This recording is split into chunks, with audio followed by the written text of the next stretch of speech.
Você é tímido? Você treme de medo toda vez que alguém fala que você tem que falar em público? Na faculdade, na escola, você não consegue fazer apresentações para os seus amigos? Já perdeu a oportunidade de emprego porque travou na frente do entrevistador e ficou gaguejando? Toda vez que você vai falar em público, você fala assim baixinho, como se tivesse com vontade de morrer? Fica comigo até o final que eu vou te ensinar macetes para ganhar coragem instantânea. Olá, eu sou Everson Corrêa, bem-vindo ao Senta Pua, seu podcast para acelerar as suas vendas. O Senta Pua, como eu já disse, é um canal, um podcast voltado para vendedores e empreendedores que entendem que vender é a única chave para crescer. E aqui eu vou te ajudar a conquistar novos clientes e entender alguns macetes para performar melhor. Antes de entrar no tema, e a gente falar um pouco sobre o tema do vídeo de hoje, que é linguagem corporal ou linguagem não falada, eu quero que você perceba seu corpo. Agora, aí, vendo esse vídeo ou ouvindo esse podcast, como é que você tá? Tá expandido, peito aberto, postura definida, queixo mais alto? Ou você tá contraído, com os ombros contraidinhos, ficando menor do que você é, com a mão apoiada no pescoço? Como é que você tá? Fica com isso aí na cabeça, que isso vai te ajudar a entender um pouco melhor no final. A gente volta a falar disso lá no final. Deixa eu te contar uma história. Eu não tenho problema de falar em público. Pra mim é suave falar na frente de outras pessoas. Apesar de ser uma pessoa mais introvertida, não ser muito expansivo, falar não é um problema pra mim. Então, ligar a câmera e falar, apesar de não ser sensacional, é suave. Eu não me sinto mal. Só que há uns 4 anos atrás, na empresa que eu trabalho atualmente, me convidaram para fazer um treinamento. Né? No caso, eu daria o treinamento. Só que era um treinamento que estava sendo organizado por uma alemã, que veio da Alemanha para o Brasil para treinar a equipe comercial. Nesse treinamento, que aconteceria em inglês, apesar de todo mundo que ia ser treinado ser brasileiro, eu tinha que fazer o treinamento em inglês para que a alemã pudesse entender o que eu estava falando. O meu inglês até hoje não é sensacional e, apesar de conseguir falar bem em público e isso não ser um problema e os meus colegas estarem ali, era uma apresentação onde a minha chefe estaria, e ela fala um inglês perfeito porque ela era professora, o presidente da empresa passaria, essa alemã estaria acompanhando e os meus colegas também. Olha que situação desconfortável. Ter que fazer um treinamento, na época um treinamento sobre LinkedIn, sobre social selling, em inglês. O tema eu dominava, mas e o medo de escorregar no inglês, de não conseguir conduzir o treinamento?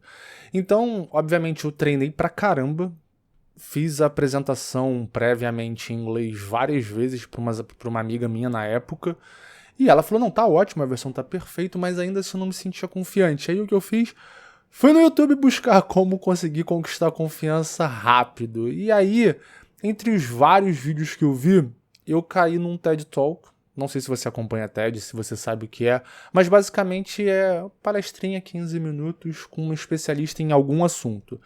E aí eu caí nesse TED Talk de uma mulher chamada Amy Cuddy.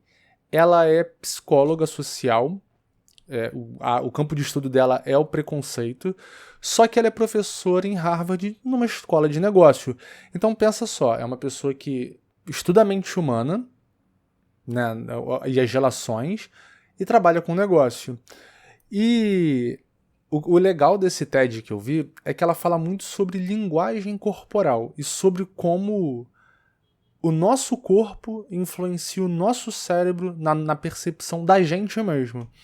E aí, o que é legal? O que é essa linguagem? O que é linguagem corporal? Apesar de falar, da fala, parecer ser o nosso meio de comunicação principal, prioritário, o nosso sentido mais desenvolvido e mais importante, inclusive por isso que você sonha com imagem, é a visão. Então a linguagem corporal fala mais do que a linguagem verbal. Isso provavelmente você já ouviu. Inclusive, tom de voz fala mais do que as palavras. Não que as palavras não tenham importância, porque a gente tem algum grau de racionalidade. Só que a linguagem corporal, como a gente se coloca, como a gente fala, dizem muito sobre a mensagem que a gente quer transmitir e como as pessoas vão perceber o que você está dizendo. A gente é viciado em identificar como as pessoas se comunicam através das imagens. Então, quando você vê, por exemplo, sei lá, essa foto aqui de duas pessoas sorrindo, ou essa foto aqui de uma pessoa com a cara fechada, a pessoa não precisou dizer nada para você saber o que ela estava sentindo, mesmo que você esteja errada. A forma como você vê as pessoas transmite muita comunicação instantaneamente. E o que é interessante é que a forma como a gente posiciona o nosso corpo também influencia na forma como a gente se percebe, não só como a gente percebe outras pessoas. Uma coisa que você já deve ter visto em algum momento é que existe o efeito espelho. Se eu sorrio, a tendência é que você sorria de volta. Se eu bocejo, talvez você também tenha bocejado aí. Isso porque há o efeito espelho. A tendência do humano como um bicho social é de imitar o que o outro humano fez. Por isso que quando eu bocejo, você boceja. Por isso que quando uma pessoa ri pra você, a tendência é que você ria de volta, a não ser que você esteja muito estressado, de mau humor, ou more no Rio de Janeiro. E aí o que é legal? O sorriso, ele transmite felicidade pro nosso cérebro. Normalmente você sorri quando tá feliz. Olha que doido, cara. Isso aqui é muito doido. Se você fizer isso aqui, olha, eu experimento com uma caneta. Faz aí na tua casa. 2 minutinhos.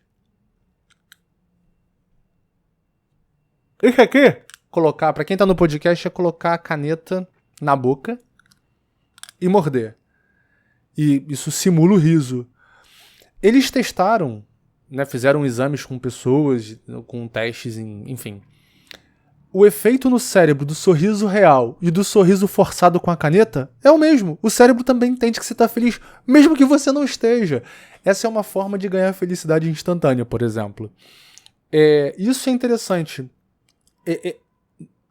Para o teu cérebro, no caso do sorriso, funciona fakear ou fazer um sorriso de mentira. As posições de poder também. Lembra lá no começo quando eu falei como é que você percebe teu corpo? Se você está com o peito aberto ou se você está encolhido?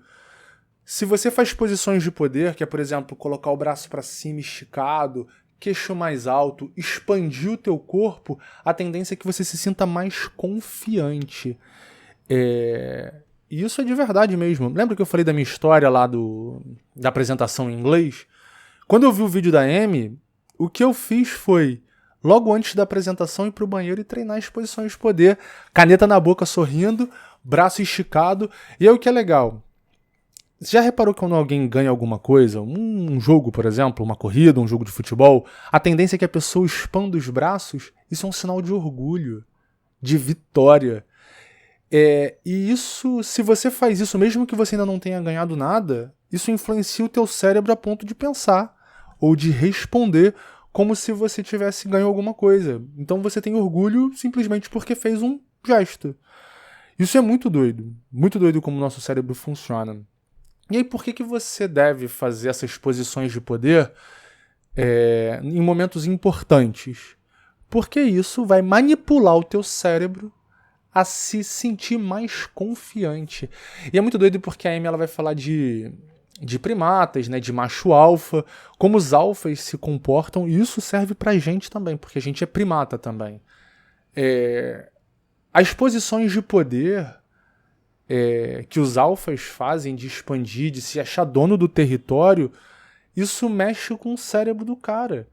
Então a gente pode fazer a mesma coisa para se sentir alfa. E é por isso que você deve testar as posições de poder para se sentir mais confiante toda vez que você for fazer uma apresentação, toda vez que você for participar de uma entrevista de emprego. E aí ela usa um exemplo muito bom. Numa entrevista de emprego, quando você vai fazer, o que normalmente você está fazendo? Está lá sentado na cadeira de espera, abaixado, encolhido, com o telefone na mão, repassando algum conteúdo, quando você já sabe o conteúdo que tem ali, ou pelo menos deveria saber, né? E talvez o que você devesse estar fazendo vai pro banheiro, cara, posição de poder, caneta na boca e sorrir.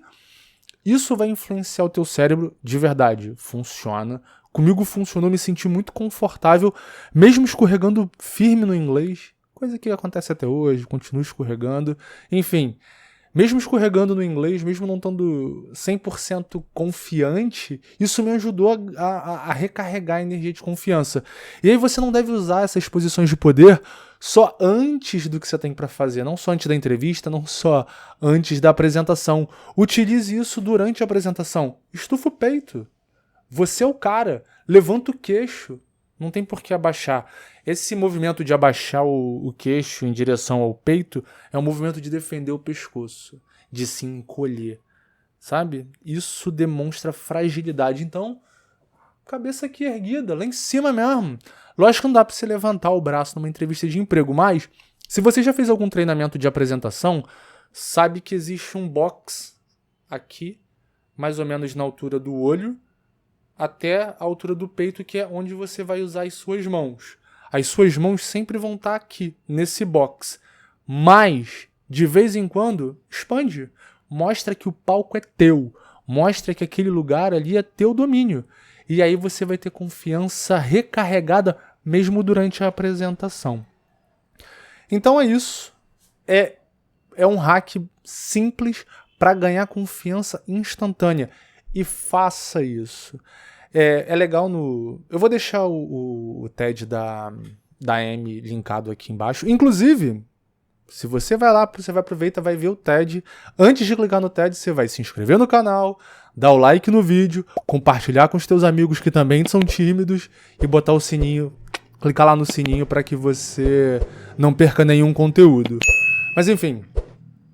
O legal desse vídeo da Amy, e eu realmente sugiro fortemente que você veja, é te mostrar que tem gente que tem medo de fazer isso e se sentir impostor.